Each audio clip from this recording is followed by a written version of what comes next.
Hello दोस्तों, the portrait of a lady 11th class का chapter है जिसमें यहाँ पर एक पोर्ट्रेट लेडी की पोर्ट्रेट टंगी हुई है। तो यहाँ पर एक प्रकार से खुशवंत सिंह जो राइटर है वो बता रहे हैं कि यहाँ पर दादी और पोते के बीच में जो बॉन्डिंग है, जो लव है और जो एक प्रकार की काइंडनेस, इसको यहाँ पर दर्शाया गया है।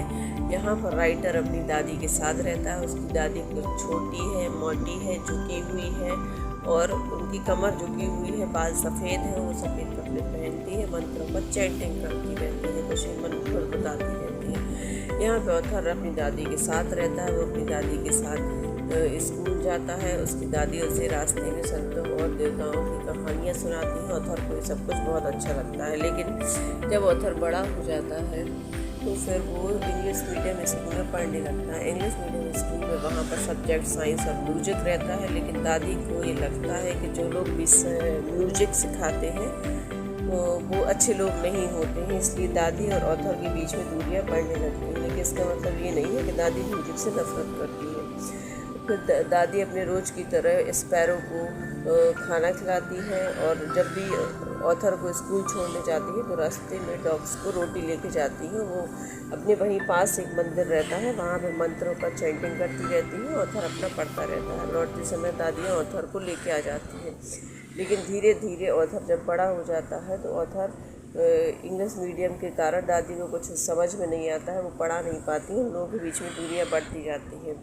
ऑथर समय के साथ साथ इतना बड़ा हो जाता है कि फिर उसे विदेश जाना पड़ता है पढ़ाई के लिए। दादी उसे स्टेशन पर छोड़ने जाती हैं, लेकिन वो अपने अंदर के इमोशंस व्यक्त नहीं करती हैं।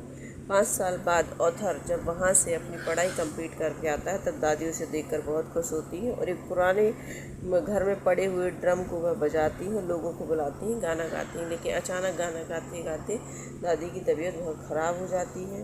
तो दादी बिस्तर पर जाकर चुपचाप बिना कुछ कहे लेट जाती है। अब चूँकि ऑथर से भी काफ़ी समय से बॉन्डिंग न होने के कारण दादी साइलेंट रहती हैं, तो अपने आप में ही अपने आप को संभालने लगती हैं। लेकिन उनकी तबीयत बहुत ज़्यादा डिस्टर्ब हो जाने के कारण दादी की डेथ हो जाती है और ऑथर भी इस चीज़ को एक्सेप्ट कर लेता है। लेकिन स्पैरो वहाँ पर आती है और दादी की डेड बॉडी के पास बैठी रहती है। लेकिन उस दिन वहाँ पर ऑथर की माँ उन लोगों को ब्रेड का चूरा डालती है, लेकिन वो स्पैरो ब्रेड का चूरा नहीं खाती, ऐसे ही चली जाती है। लास्ट में ऑथर भी समझ जाता है कि आज इन्होंने क्यों नहीं खाया। इस तरीके से दादी और ऑथर के बीच में जो बॉन्डिंग है, जो प्रेम है, इस स्टोरी में दर्शाया गया है। ये खुशवंत सिंह एक राइटर है, उनके द्वारा दर्शाया गया है।